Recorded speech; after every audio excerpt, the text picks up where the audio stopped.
안녕하세요. 새해가 시작되면서 금융시장이 정말 흥미로운, 어쩌면 좀 혼란스러운 신호를 보내고 있습니다. 한쪽에서는 막 축포를 쳐뜨리는데 다른 한쪽에선 경고등이 켜진 것 같달까요? 오늘 이 서로 다른 신호가 도대체 뭘 의미하는지 한번 제대로 파헤쳐 보겠습니다. 바로 이겁니다. 이게 핵심이에요. 주식시장은 연일 사상 최고치를 갈아치우면서 하늘 높은 줄 몰고 오르고 있는데 세계 경제의 기준점인 미국 달러는 8년 만에 가장 큰 폭으로 떨어졌습니다. 아니 도대체 어떻게 이런 일이 동시에 일어날 수 있는 걸까요? 자, 이 거대한 퍼즐을 한번 맞춰보죠. 우선 첫 번째 조각, 그러니까 우리 귀에 계속 들려오는 기분 좋은 소식부터 시작하겠습니다. 바로 주식시장의 뜨거운 열기 말입니다. 와, 숫자 한번 보세요. 정말 엄청나죠? 미국 시장 전체의 체력을 보여주는 S&P 500 지수가 2025년 한 해에만 무려 16% 넘게 올랐습니다. 이건 시장 전반에 아주 강력하고 긍정적인 에너지가 흘렀다는 뜻이죠. 그런데요, 기술주 중심의 나스닥은 이걸 또 훌쩍 뛰어넘었습니다. 20% 이상 상승했는데요. 그 배경에는 다들 짐작하시겠지만 세상을 바꾸고 있는 인공지능, 바로 AI에 대한 폭발적인 기대감이 있었습니다. 그리고 이 뜨거운 분위기는 미국에만 국한된 게 아니었어요. 이 상승장의 물결은 말 그대로 전 세계로 쫙 퍼져나갔습니다. 그 대표적인 예주 하나가 바로 한국 시장이었습니다. 네, 우리나라 코스피 지수도 2020년을 시작하면서 4,300선을 넘어서면서 새로운 역사를 썼죠. 특히 세계 시장을 이끄는 우리 반도체 기업들이 이 상승세를 견인했습니다. 자, 그럼 이제 이야기의 다른 쪽, 우리를 좀 더 헷갈리게 만드는 부분으로 넘어가 볼게요. 바로 힘을 잃어가는 미국 달러 이야기입니다. 우리가 달러가 강하다, 약하다 말할 때 기준으로 삼는 게 바로 이 DXY, 달러 인덱스입니다. 쉽게 말해서 유로, 엔, 파운드 같은 주요 통화들과 비교해서 달러의 종합 성적표가 어떤지를 보여주는 가장 중요한 지표라고 할 수 있죠. 그런데 2025년에 이 달러의 성적표가 어땠냐고요? 무려 9% 넘게 하락했습니다. 이 숫자가 왜 중요하냐면 지난 8년 동안 달러가 가장 약했던 해였다는 걸 의미하기 때문이에요. 모두가 주식시장을 보며 환호할 때 달러는 이렇게 조용히 힘을 잃고 있었던 겁니다. 아니 그러면 이렇게 완전히 반대로 움직이는 두 시장 이야기가 대체 어떻게 연결될 수 있는 걸까요?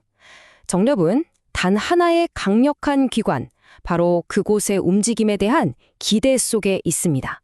바로 미국의 중앙은행, 우리에겐 연준이라는 이름으로 더 익숙한 연방준비제도입니다. 이 거대한 경제 미스터리의 열쇠는 연준이 앞으로 뭘 할 것인가에 대한 시장의 예상이 쥐고 있습니다. 자, 이 둘의 생각 차이를 좀 보세요. 왼쪽은 시장의 기대, 오른쪽은 연준이 공식적으로 내놓은 전망입니다. 시장은 올해 금리 2번은 내릴 거야 라고 거의 확신하고 있는데 연준은 한 번 정도 생각하고 있어 라고 말하고 있죠. 바로 이 기대의 격차가 달러를 끌어내리는 핵심 동력인 겁니다. 논리는 간단합니다. 한번 따라가 볼까요? 시장이 곧 금리 내리겠네 라고 예상하면 달러를 굳이 가지고 있을 이유가 줄어들죠. 이자 매력이 떨어지니까요.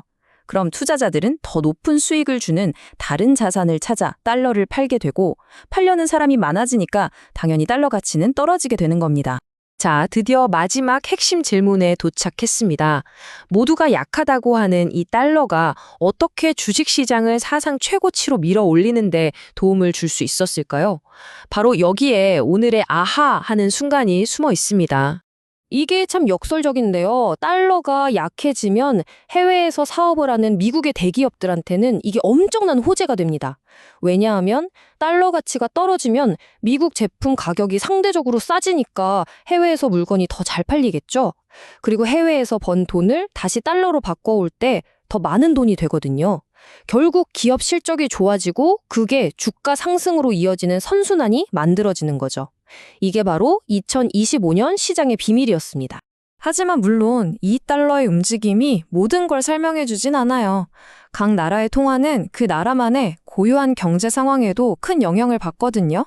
예를 들어 우리 원화 같은 경우도 달러의 흐름도 물론 중요하지만 한국은행의 정책이나 우리나라 무역 수지 같은 내부 요인들이 복합적으로 작용하고 있습니다. 자, 2025년의 수수께끼는 어느 정도 풀린 것 같네요. 그럼 이제 앞으로 남은 2026년은 과연 어떻게 될지 분석가들의 전망을 한번 들여다보겠습니다. 이 표를 보면 앞으로 시장이 얼마나 불확실한지 한눈에 보입니다. 분석가들은 달러가 현재 수준에서 그냥 오르락내리락 횡보할 가능성을 45%로 가장 높게 보고는 있지만요. 다시 강세로 확 돌아서거나 지금처럼 약세를 이어갈 가능성도 충분하다는 겁니다. 그야말로 안개 속이죠.